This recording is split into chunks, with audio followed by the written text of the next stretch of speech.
Interim গভর্নমেন্টের প্রধান উপদেষ্টা এবং উপদেষ্টা মণ্ডলীর বিদায়টা অতটা গ্র্যান্ড হয় নাই, ঠিকমতো ফেয়ারওয়েল দেওয়া হয় নাই এবং ডক্টর ইউনূসের একটা ছবি বা ভিডিও যে এয়ারপোর্টে দিয়ে চলে যাচ্ছেন উনি নিরীহ একলা, কোনো রকমের লোকজন নাই সাথে, সেটা দেখে যেমন অনেকে আশ্চর্য হচ্ছে, আবার শপথ গ্রহণের দিন দুই তিনজন উপদেষ্টা যে আসিফ নজরুল এবং রিজওয়ানা এরা দাঁড়িয়ে আছে, এদের দিকে কেউ তাকিয়েও দেখছে না, একদম অসহায়ের মতো তাকিয়ে আছে। কেন ডক্টর ইউনূস সরকার এবং তার উপদেষ্টা মণ্ডলীকে সবাই এত উপেক্ষা করলো শেষ মুহূর্তে, যদিও রিজনেবল টাইমের মধ্যে ইলেকশন দিয়েছে এবং ক্ষমতা হস্তান্তর করেছে, কিন্তু যেই কারণে ওনাদের এই শেষ বেলায় এসে সুন্দরভাবে ক্ষমতা হস্তান্তর করার পরও বা ইলেকশন সুন্দরভাবে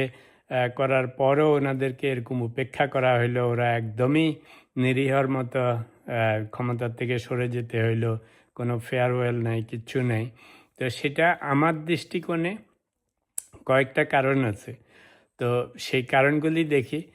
প্রথম কারণ হচ্ছে, প্রথম দিকে যখন ডক্টর ইউনূস সরকার ক্ষমতা গ্রহণ করে নানা রকম কার্যক্রম চালাচ্ছিল এবং আস্তে আস্তে মানুষের মধ্যে অসন্তুষ্টি সৃষ্টি হচ্ছিল, তো তখন আমি আমার অনেক ভিডিওতে বলেছিলাম যে ডক্টর ইউনূসদের উচিত হবে একটা নির্দিষ্ট রূপরেখা বা কয়েকটা ওনাদের অ্যাকশন প্ল্যান মানুষকে জানানো, যে এরকম সময়ের মধ্যে এই জিনিসগুলি করব, এই ধরনের ইলেকশন করব, এভাবে দেশে সংস্কার সাধন করব এবং তারপরে নির্দিষ্ট সময় ইলেকশন হয়ে আমরা ক্ষমতার থেকে চলে যাব।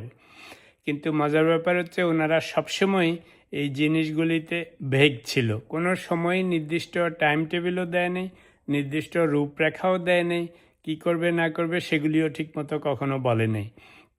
এই পলিটিক্সের যে বিগ স্টেক হোল্ডার আওয়ামী লীগের পরে যেটা বিএনপি, তারা কোনো সময় খুশি হচ্ছিল না, কারণ তারা কোনো সময় শিওর হচ্ছিল না যে ইলেকশন ঠিকমতো হবে কি না, এরা ক্ষমতার থেকে যাবে কি না, গেলে কত বছর ধরে থাকবে, কারণ সেই সময় 5 বছর 7 বছর 3 বছর বেশিরভাগ মানুষই এই সমস্ত কথাবার্তা বলতেছিল। সেটা হচ্ছে মানুষের এক্সপেকটেশনের জন্য, যে সংস্কার হবে, এটা হবে, সেটা হবে, সেজন্য। তো সেই সময়ে আমার ভিডিওগুলিতে আমি প্রায় বলতাম যে সমস্ত অসন্তোষের মেইন কারণই হচ্ছে ইউনূস গভর্নমেন্ট কোনো সময় সরকারের নির্দিষ্ট প্ল্যান, নির্দিষ্ট লক্ষ্য বা কী করবে না করবে, কোন সময়ের মধ্যে করবে, এগুলি কোনো সময় ঠিকমতো বলেনি। এটা হচ্ছে একটা। তো ফলে হয়েছে কি, বিএনপিও ওদের উপর সবসময় অসন্তুষ্ট ছিল। 2 নম্বর কারণ হচ্ছে যে পরে যখন আস্তে আস্তে ওদের একটু শখ জেগেছিল যে যেহেতু ছাত্র সমন্বয়করা বা জামাত ঘেঁষা, শিবির ঘেঁষা লোকজন প্রশাসনের বিভিন্ন জায়গায় বসে যাওয়াতে মানুষ এত ভয় পাচ্ছিল, এরা এত বেশি সব জায়গায় আধিপত্য বিস্তার করে ফেলেছিল কয়েক মাস পর থেকে, তখন ইন্টারিম গভর্নমেন্টের নিজেদেরই খায়েশ হচ্ছিল যে হয়তো এই সমস্ত এক্সকিউজ বানিয়ে বানিয়ে নির্দিষ্ট করে না বলে ওনারাই হয়তো 2-4-5 বছর থাকার খায়েশ হয়েছিল। তো মানুষ তো আর বোকা না, যারা পলিটিক্সে আছে, সাধারণ মানুষ আছে, কিছুদিন পরে আস্তে আস্তে মানুষ অন্যদের উদ্দেশ্য টের পেতে শুরু করে, রাইট? তো ফলে হয়েছে কি, এরা যখন থেকে এই সমস্ত এক্সকিউজ বানিয়ে বানিয়ে 2-4-5 বছর থাকার ফন্দি ফিকির করতেছিল যে যত স্লো করব, ডিলে করব, ততই তো আমাদের থাকার সুবিধা হবে। তো এইটা করাতে তখন ওই যে আস্তে আস্তে সাধারণ মানুষও অস্থির হওয়া শুরু করলো। তো আপনি চিন্তা করেন, প্রথম দিকে আওয়ামী লীগ ওদের উপর বিরক্ত, তারপরে বিএনপি বিরক্ত হইতে শুরু করলো যে ইলেকশনের কোনো টাইম টেবিল বলে না, সংস্কারের কোনো টাইম টেবিল বলে না, কারণ আপনাকে তো নির্দিষ্ট প্ল্যান দিতে হবে। রিমেম্বারিং যে দে আর ইন্টারিম গভর্নমেন্ট, মোর লাইক তত্ত্বাবধায়ক সরকার, রাইট? যে তোমরা আসছো, তোমাদেরকে অল্প কিছুদিনের জন্য দায়িত্ব দেওয়া হয়েছে যে এখন গভর্নমেন্টের দায়িত্ব নাও, সংস্কার সাধনের কিছু রূপরেখা দাও এবং কবে ইলেকশন করবে নির্দিষ্ট করে বলো। তো যেহেতু এগুলি নির্দিষ্ট করে বলে নাই, ডিলিডালিভাবে চলতেছিল, তো তখন আস্তে আস্তে বিএনপিও বিরক্ত হয়ে যাচ্ছিল। আচ্ছা, তারপরে ওনাদের যখন দেখছে যে এভাবে সময় গড়াতে শুরু করলো, তো এক সময় এসে ওনারা করলো কি, যে নিজেদের যে 2-4-5 বছর থাকার খায়েশ হয়েছিল সেটা কন্টিনিউ করেছে, বিএনপিকেও ঝুলায় রাখছে, তারেক রহমানদেরকে ঠিকমতো আসতে দিতে চাচ্ছিল না। তারপরে এবার আস্তে আস্তে জামায়াতের সাথে কূট পরামর্শ করতেছিল, শিবিরদের সাথে, ওদেরকে কিছু আশা ভরসা দিয়েছে, ভাবখানা এমন যে ওনাদেরকে গদিতে বসাবে। তো তখন ওটা করেছিল, প্ল্যান ছিল যেহেতু দেশে জামায়াত শিবিররা সাংঘাতিক রকমের শক্তিশালী, সমন্বয়করাও মোস্টলি শিবির ঘেঁষা এবং সব জায়গায় মনে হচ্ছে আধিপত্য। তো ইন্টারিম গভর্নমেন্ট ভেবেছিল এদেরকে হাতে রেখে, এদেরকে ডিলিডালিভাবে রেখে সময় ক্ষেপণ করবে, আস্তে আস্তে ওনারা ওই যে 2-4 বছর থাকার যে একটা প্ল্যান, সেটা তখনও জারি ছিল। আচ্ছা, তো জামায়াত শিবির মোটামুটি খুশি ছিল, জামায়াত শিবিরের জন্য কোনো সময় অত ইলেকশন নিয়ে ফোর্স করেনি। বাট বিএনপি করতেছিল অল অ্যালং, কারণ বিএনপি তো ভিতর থেকে বুঝতে পারতেছিল যে দেখা যাচ্ছে ওদেরকেই বেশি চান্স দিচ্ছে না। প্লাস গভর্নমেন্ট ভেবেছিল যে তারেক রহমানকে যদি আসতে না দেয়, আর দেশের যে বিএনপি আছে, বাঙ্গাচুরা যে সমস্ত লিডারশিপ ছিল, এদেরকে বেশি পাত্তা না দিলেও চলতো, কারণ তখন মির্জা ফখরুলরা অনেক চেষ্টা করেও ডক্টর ইউনূসের সাথে দেখা সাক্ষাৎ করতে পারতো না, বরং জামায়াতেরই তখন ইজি অ্যাক্সেস ছিল। তো ওয়াকারুজ্জামানদের কাছেও জামায়াতের নেতারা ঘন ঘন যেত।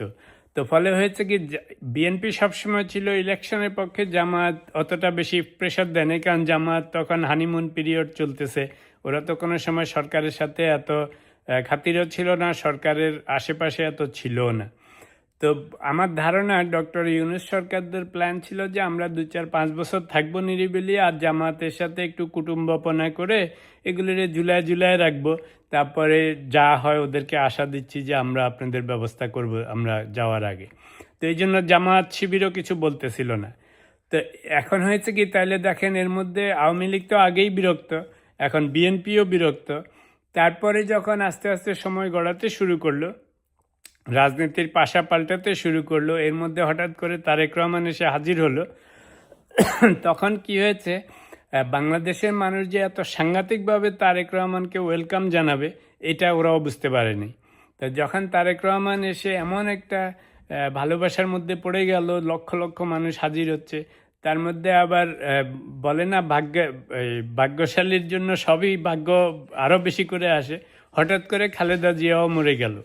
তো তখন এমন অবস্থা হয়েছে যে একদিকে তারেক জিয়ার আগমন, আরেকদিকে খালেদা জিয়ার পরলোক গমন, দুইটাই মিলে সাংঘাতিক রকমের অবস্থা বাংলাদেশে। তখন সব বিএনপির প্রতি সিম্প্যাথেটিক হয়ে গেল। প্লাস তারেক জিয়া এসে হঠাৎ করে ও যেন একটা মসিয়া, ও যেন একটা হুজুর, ও যেন একটা শান্তির দূত। তারপরে কি সুন্দর কথাবার্তা, কি সুন্দর বক্তৃতা বিবৃতি, যেই তার সাথে দেখা করতেছে, সাংঘাতিক অবস্থা। তখন ইন্টারিম গভর্নমেন্টের লোকজন এবার দেখছে যে না, এখন যা সিচুয়েশন, এখন জামায়াতের সাথে এত পীড়িত করা যাবে না, জামায়াতকে মনে হয় কিছু ক্ষমতা ওরকম যেভাবে ইঞ্জিনিয়ারিংয়ের প্ল্যান ছিল সেটাও হবে না, নিজেদের ডিলিডালিও হবে না। তখন ইন্টারিম গভর্নমেন্ট এবার ওনাদের ফন্দি চেঞ্জ করা শুরু করলো। সেটা কি, যে আচ্ছা এবার মনে হচ্ছে প্রেশারে পড়ে গেছি, এখন ইলেকশন ঠিক সময় হইতে হবে ফেব্রুয়ারিতে, প্লাস জামাতের সাথে এত কুটুম্বপনা করেও আর মনে হচ্ছে না কাজ হবে, পিকনিক খাইতে হবে। তখন ওনারা কিছুটা নিরপেক্ষ হয়ে একটু বিএনপি ঘেঁষা হয়ে গেল।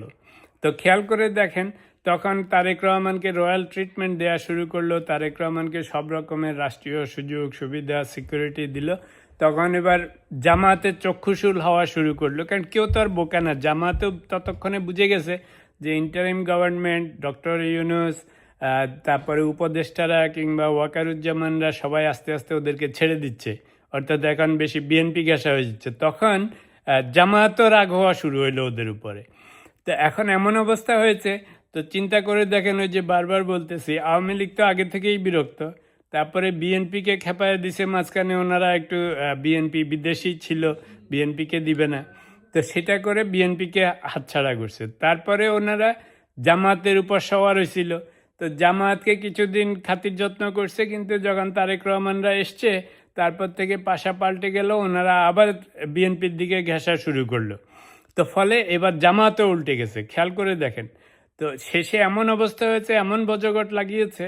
তো যখন নির্বাচন হলো, নির্বাচন রিজনেবলি সুন্দরই হয়েছে, ক্ষমতাও সুন্দরভাবে হস্তান্তর করা হয়েছে তারেক রহমানদের কাছে, কিন্তু ততক্ষণে ওনাদের ওই যে আওয়ামী লীগ ওনাদের উপর রাগ, তারপরে ওনাদের 2-4-5 বছর ক্ষমতায় থাকার খায়েশ, সেটার জন্য অনেক লোক রাগ, তারপরে বিএনপির বিরুদ্ধে কিছুদিন প্লে করছিল, বিএনপি রাগ, তারপরে জামাতকে খাতির যত্ন করে জামাতকে আবার বাদ দিয়ে দিছে, জামাত রাগ।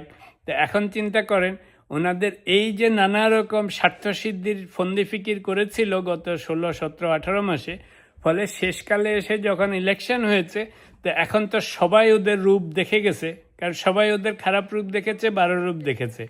তো তাতে হয়েছে কি, বিদায় বেলায় কোনো খাতিরই পায়নি। আওয়ামী লীগের তো প্রশ্নই আসে না, জামাতও ওদের দিকে আর ফিরে তাকায় নেই, বিএনপিও ফিরে তাকায় নেই।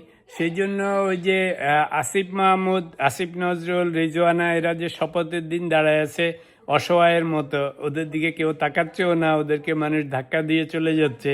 তারপরে ডক্টর ইউনূস এয়ারপোর্টে যে আপনার হাঁটতেছে একটা ট্রলি ব্যাগ নিয়ে, কেউ তাকায়ও দেখতেছে না, একটা কোনো সঙ্গী সাথী সিপাহী কিচ্ছু নেই, কোনো প্রোটোকল নেই। তো এর মানে হচ্ছে যে যদি স্বার্থপরতার পথ অবলম্বন করেন, যদি কোনো রকম ফন্দি ফিকির করেন, তখন শেষকালে যে কাউকে পাবেন না। কিন্তু যদি ওরা, আমি যেটা সবসময় বলে এসেছিলাম শুরুর দিকে, যে যদি ডক্টর ইউনূসরা প্রথম থেকে যখন ঠিকমতো বসার পরে যদি একটা প্ল্যান দিত, একটা রূপরেখা দিত, যে আমাদের প্ল্যান হচ্ছে এই 3টা 4টা 5টা কাজ করব এবং তারপরে আমরা ইলেকশন দিব, নির্দিষ্ট টাইম আমরা 26-এর শুরুতে মাঝামাঝি দিব বা 25-এর শেষের দিকে দিব এবং সুন্দরভাবে ইলেকশন করে আমরা ক্ষমতা ছেড়ে চলে যাব, এই কয়েকটা অ্যাক্টই আমাদের করার উদ্দেশ্য আছে। যদি সেটা করতো, কঠিনভাবে করতো এবং সুন্দরভাবে ইলেকশন করতো এবং সুন্দরভাবে ক্ষমতা হস্তান্তর করে যেত, তাহলে আজকে এই বিএনপি বলেন, জামাত বলেন, সাধারণ লোকজন বলেন, দেশের সুশীল সমাজ বলেন, সবাই ওনাদেরকে সুন্দরভাবে ফেয়ারওয়েল দিত, রাষ্ট্রীয়ভাবে দিত এবং উপদেষ্টারা এবং প্রধান উপদেষ্টা সুন্দরভাবে দেশ ত্যাগ করতে পারত। এটা হতো সুন্দর। তার মধ্যে তো আরও অন্যান্য জিনিস তো আর বললামই না, ওনারা কত রকমের এই যে ঘুষ দুর্নীতি এগুলিতে জড়িয়ে পড়েছে, সবাই 100 কোটি টাকা বানিয়েছে। আচ্ছা, সেদিকে গেলাম না, কিন্তু খালি সবাই যে এখন বলতেছে যে ডক্টর ইউনূসদেরকে এখন কেউ দেখতেই পাচ্ছে না, কেউ ওদের দিকে তাকাচ্ছে না, এত সুন্দর করে ইলেকশন দিয়ে গেল, ক্ষমতা হস্তান্তর করে গেল, সবই করেছে। কিন্তু ওই যে আমাদের বাংলায় বলে না যে কি জানি, গোড়া না গাদা ঘোলা করে জল খায়। তো যেহেতু ইউনূসের সাঙ্গপাঙ্গ উপদেষ্টারা পানি ঘোলা করে খেয়েছে, সেই জন্য শ্যামও গেছে, কুলো গেছে।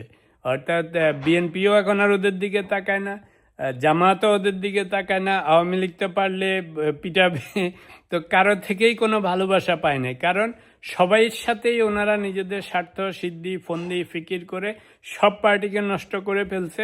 শেষকালে ক্ষমতা দিয়ে গেছে, আসলে উপায় ছিল না আর, কিন্তু ওই ঘোড়ার মতো পানি ঘোলা করে খেয়েছে দেখে শেষকালে এখন দেখেন সব অসহায়ের মতো তাকিয়ে আছে। ওরা যে ক্ষমতার থেকে কখন নামছে, কিভাবে নামছে, কে কোথায় যাচ্ছে, একেবারে কোনো চিহ্নও ছিল না, কোনো রাষ্ট্রীয়ভাবে কোনো ফেয়ারওয়েল নেই, কিচ্ছু নেই। এটার একমাত্র কারণই হচ্ছে যে নিজের স্বার্থ নিয়ে যখন মানুষ কিছু করতে শুরু করে, প্রথম দিকে মনে করে কেউ বুঝবে না, কিন্তু আলটিমেটলি সবই বোঝা যায়। সাধারণ মানুষও যেমন বুঝতে পারছে, পলিটিক্যাল পার্টিগুলিও বুঝতে পারছে। সেই জন্যই ডক্টর ইউনূস এবং তার উপদেষ্টারা আলটিমেটলি ভালো কাজ করলেও ওদেরকে কেউ সেই সম্মান দেয় নাই।